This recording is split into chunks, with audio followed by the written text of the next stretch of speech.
بالإسراء وبالمعراج عمت أجواء. Assalamu alaikum frères et sœurs.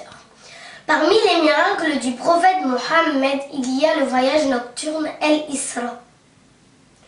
Le prophète a accompli un voyage par le corps et par l'âme à l'état d'éveil de la Mecque à Jérusalem, en compagnie de l'ange Gabriel Jibril. Ce miracle est cité dans le livre du Coran et dans la sunna du prophète Mohammed. Il n'est donc pas permis d'en nier la réalité, ainsi quiconque nie la réalité du voyage nocturne contredit le Coran. Le prophète a fait ce voyage à l'âge de 51 ans. L'ange Jibril est venu auprès du prophète à la mosquée sacrée El-Mesjidul Haram avec le Buraq, qui est un animal du paradis, dont la taille est entre celle du cheval et du mulet. Le Buraq peut parcourir une très grande distance en très peu de temps. Le prophète est alors monté derrière Jibril sur le Buraq et ils sont passés par la ville de Médine, l'illuminée appelée Yathrib à l'époque.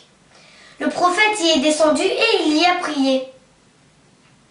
Ensuite, il est passé par Médienne, la ville du prophète Chouaïb, où il a prié 2 rak'ah.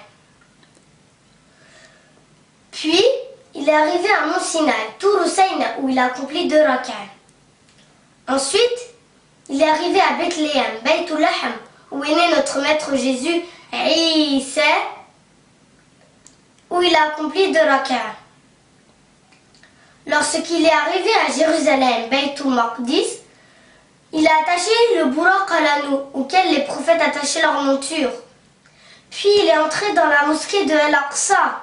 Elle a été construite par notre maître Adam environ 40 ans après qu'il ait construit la Kaaba. Tous les prophètes ont été rassemblés à la mosquée de Jérusalem. Pour le prophète Mohammed sallallahu alayhi wa sallam, en effet, le prophète fut honoré la nuit de ce voyage d'un honneur considérable. Dieu a réuni pour lui tous les prophètes, de Adam jusqu'à Isa, Jésus, alayhi salam. Le bien-aimé Mohammed sallallahu alayhi wa sallam a alors fait la prière avec eux, en tant qu'imam, dans la mosquée de Jérusalem. Il faut savoir que Dieu a pris l'engagement de chaque prophète. Au cas où le prophète Mohammed sallallahu alayhi wa sallam serait envoyé de leur vivant, de croire en lui et de le soutenir. Chaque prophète a donc ordonné à son peuple de suivre cet engagement. Tous les prophètes sont musulmans. Ils ont tous la même croyance, celle qui n'est de Dieu qu'Allah, l'unique, celui qui n'a pas d'associé. Chaque prophète connaissait la valeur et le degré éminent du prophète Mohammed sallallahu alayhi wa sallam. Durant le voyage nocturne, le prophète Mohammed sallallahu alayhi wa sallam a vu de nombreuses choses étonnantes. Il a notamment vu ce bas monde sous l'aspect d'une vieille femme. En effet, ce bas monde, quel qu'en soit l'embellissement, va à sa fin. C'est-à-dire que la période qui s'est écoulée est beaucoup plus importante que celle qui reste. Par ailleurs, lors de son passage auprès de la tombe d'une femme vertueuse, il a senti une odeur très agréable qui s'en dégageait. Pharaon l'avait tuée, elle et ses enfants, parce qu'elle refusait de quitter la religion de l'islam. Certes, elle est morte martyre, ainsi que ses enfants.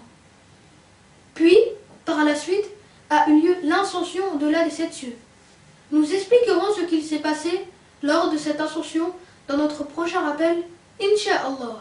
Nous vous invitons donc à découvrir dès la semaine prochaine notre nouvelle vidéo, ainsi que toutes les autres semaines, Inch'Allah. Barakallahu fikum, wassalamu alaykum. بالإسراء وبالمعراج عمت أجواء الإبهاج فعلى الهادي صلينا